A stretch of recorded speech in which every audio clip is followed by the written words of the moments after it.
Be ready. 10 seconds to go.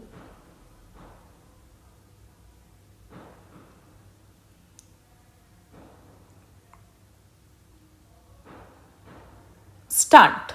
It is gratifying to notice that the Indore bar has grown over the decades and produced eminent lawyers and judges whose contribution to the legal field has been significant. In the mighty freedom struggle that took place prior to independence, the role played by the bar and its leaders in this country is memorable.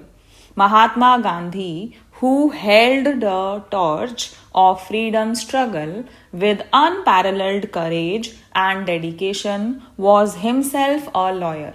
So was the case with other eminent leaders of the freedom movement like Jawaharlal Nehru, Sardar Patel, and innumerable other leaders. Legal profession in any politically organized community has got a unique place among intellectual professions. In our constitution, we have adopted democracy as a way of life based on the rule of law and supported by the triple arch of liberty, equality, and justice. In the preamble to our Constitution, we have proclaimed these as basic guarantees under our political system.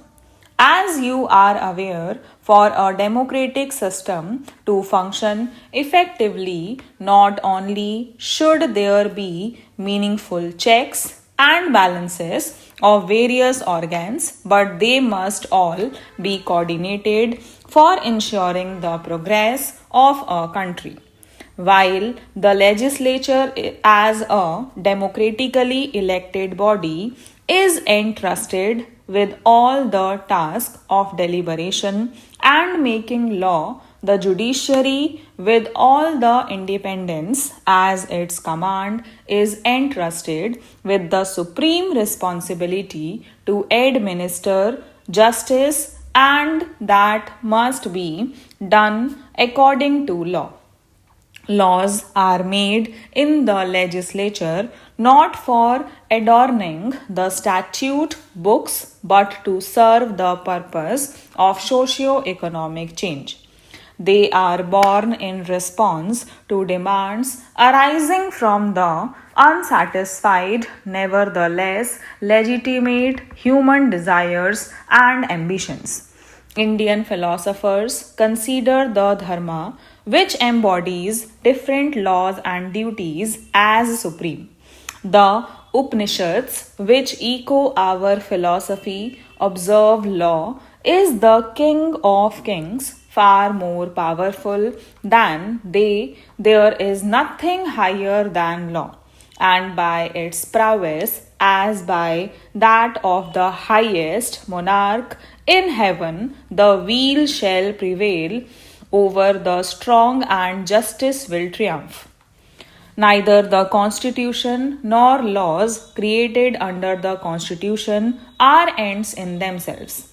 They are created for the purpose of meeting the challenges the society faces in social, economic, and political spheres as well from time to time.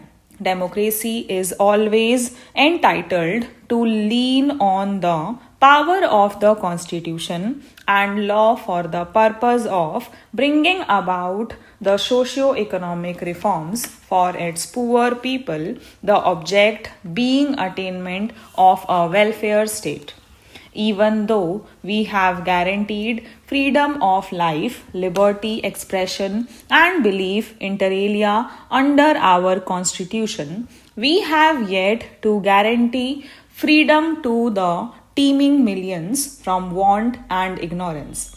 In this country, out of over 60 crore people, 80% live in the villages. It is the responsibility of those who consider themselves as the cream of the society to endeavor to ensure that not only the basic human rights of unfortunate millions are protected, preserved, and defended, but also endeavor to improve their economic conditions and life.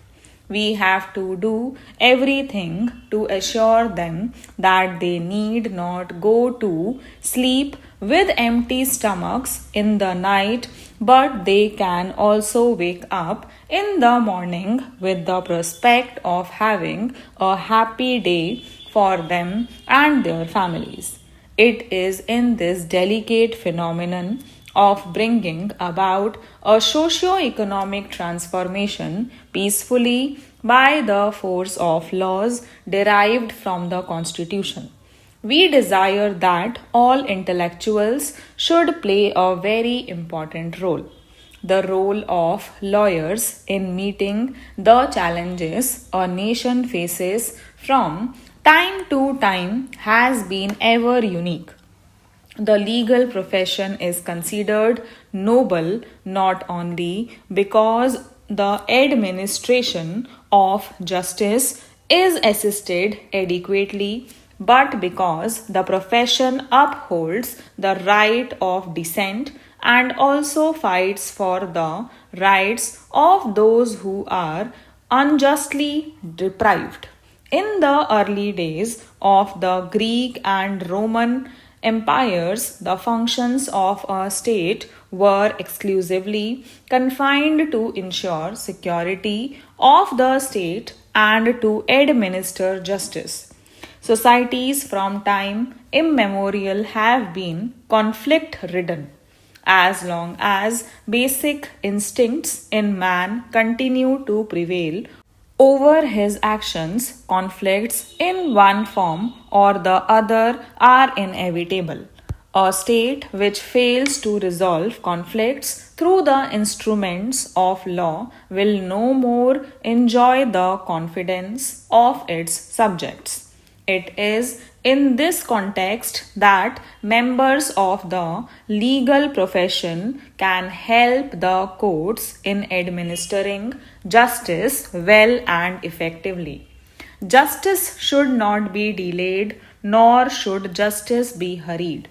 To the age old adage, justice delayed is justice denied. It may be appropriate to add justice hurried is justice buried. When justice is to be done between two conflicting groups or individuals, all aspects are to be carefully considered and weighed, and adequate opportunity of being heard will have to be given before delivering a verdict, because any verdict may affect the future generation as well. This is where the legal profession has a very delicate and vital role to play. In protesting against the cruelty and crimes committed against human rights, it is essential to provide machinery to judge and punish them also. Stop.